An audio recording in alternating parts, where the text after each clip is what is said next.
disse dage afholder politiet en målrettet razzia mod cyklister og knallertkørere, blandt andet i Grenaa, hvor politiet i dag var til stede med både motorcykler og civile biler. Og det skulle vise sig, at der var adskillige ulovlige køretøjer i trafikken. Jan Sabro og hans kolleger fra politiets færdselsafdeling er på razzia i Grenaa.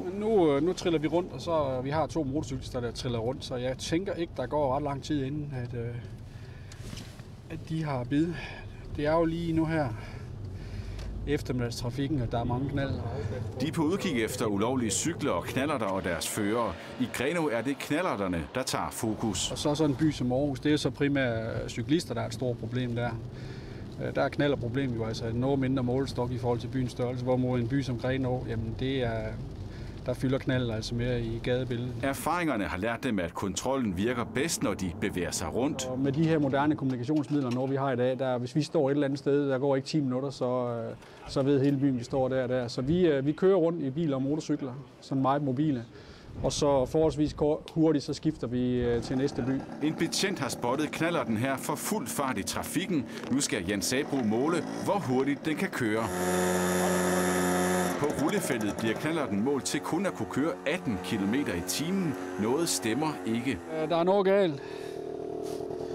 Fordi kollegaen har set, at den kører omkring 50, så er der mulighed for, at man har installeret sådan en afbryderkontakt, så den ikke kan køre for stærkt, når den kommer på rullefelt. Et nærmere eftersyn afslører kontakten her. Efter det fund skal knallerten måles igen, og her kommer den ind med en topfart på 62 km i timen. Der er monteret en afbryderknap, sådan at her, når man bliver stoppet af politiet, så er den lovlig.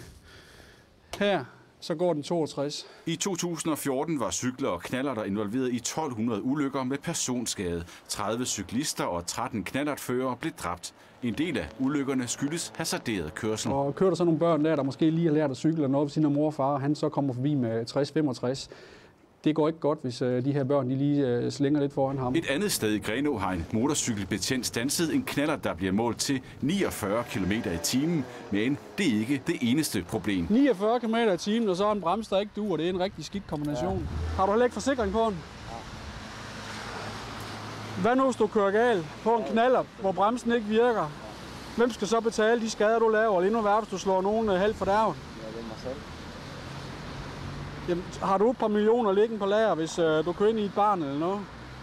Det er rigtig, rigtig dumt, det der. Der er mange, der vælger at spare de der 500-600 kroner om året, for sådan en knallertforsikring koster, og det er altså bare så dumt. Nu håber Jan Sabro, at der til næste razzia bliver mindre at lave, end der var i dag. Der har været nok at se til, selvom det er halvdårligt vejr, så har der været en del ulovlige knaller. Ja, i alt fandt politiet 6 ulovlige knallerter. Heraf blev de 4 konfiskeret. Derudover kørte 4 knallerter uden forsikring. I alt blev det til 17 bøder, og en enkelt bil på falske plader røg også med i fangsten.